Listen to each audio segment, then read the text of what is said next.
अस्सलाम वालेकुम वरहमतुल्लाह। आज हम बात करते हैं कमर दर्द किन वजूहात की बिना पर आ जाता है। मेडिकल पॉइंट ऑफ व्यू से उसकी बहुत सारी वजूहात है। आज हम इस हवाले से थोड़ा थोड़ा करके आपको बताते हैं जी।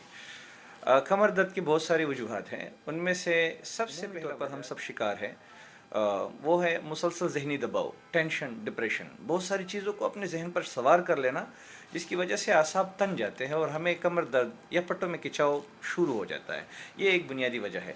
इसके साथ साथ जो मज़दूर हमारे यहाँ काम करते हैं, वो झुक कर काम करते हैं और भारी वज़न को दूर से उठाने की कोशिश, मोहरों पर ज़्यादा बर्डन पड़ता है और फिर वहाँ हमें कमर दर्द की शिकायत शुरू हो जाती है। इसी तरह सर्दी का मौसम है, सर्दी के मौसम में ख़ुद को हम डांपते नहीं हैं, जिसकी वजह से हमें कमर दर्द की शिकायत शुरू हो जाती है। कमर दर्द की वजूहात में एक बहुत अहम वजह जो है वो मोटापा है। मोटापे की वजह से भी हमें कमर दर्द की शिकायत शुरू हो जाती है। इसी तरह हड्डियों के सिरे अगर बढ़ जाए या घिस जाए, ये भी उन वजूहात में से एक वजह है। मोहरों के दरमियान अगर रसोली पैदा हो जाए और इसी तरह गोश्त अगर बढ़ जाए, तो ये भी कमर दर्द की वजूहात में से एक वजह है। अच्छा भाइयों, इसी तरह की एक वजह जो उमूमी तौर पर हमें बताया जाता है MRI या एक्सरा करवाने के बाद कि कमर में मोहरों के बीच में जो रग है उसके ऊपर गोश आ चुका है, यानी नस दबना या रग के ऊपर गोश आना या डिसबल्जिंग, ये उसकी एक बुनियादी वजह है।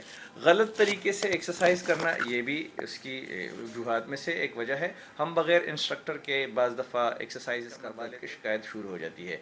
ड्राइविंग या आम नशिश पर 90 डिग्री पर बहुत देर तक बैठना, ये भी एक वजह है। हादसा होना किसी वजह से, जिसकी वजह से हमें हमारे स्पाइन के ऊपर बहुत ज़्यादा बर्डन आ जाता है, हमें धचका लग जाता है, ये भी एक वजह है। बेबी की पैदाइश, डिलीवरी के नॉर्मल डिलीवरी में ये मसला उमूमन हो जाता है, तो ये भी एक वजह है। और साथ साथ में हम आपको बता दें कि में उमूमी तौर पर होता क्या है कि हमारे असाब उमूमी तौर पर मुतासर होते हैं, जिसकी वजह से दिमाग पट्टों के अंदर अकड़ाव पैदा कर देता है, जिसकी वजह से हमें कमर दर्द की शिकायत शुरू हो जाती है।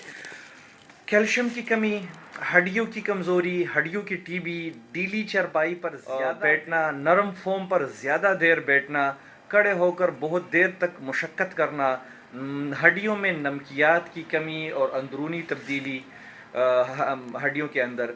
इसी तरह हड्डी के अंदर, रीढ़ की हड्डी के अंदर ज़ख़म पैदा हो जाना, मेज़ पर बैठकर या कुर्सी पर बैठकर आगे की तरफ ज़्यादा झुककर और तादेर काम करना, लैपटॉप ज़्यादा इस्तेमाल करना, मुसलसल एक ही कंडीशन में बैठकर मोबाइल इस्तेमाल करना, पेट के बल सोना, ये इन बुनियादी वजूहात में से है जिसकी वजह से हमारा कमर दर्द शुरू हो जाता है। अगर आप इसमें से किसी भी चीज़ के अंदर मुब्तला है तो फ़ौरन अपने डॉक्टर से कंसल्ट कीजिए और इलाज शुरू कीजिए जी। हम आपको बताते हैं कि तशख़ीस किस तरह करते हैं जी।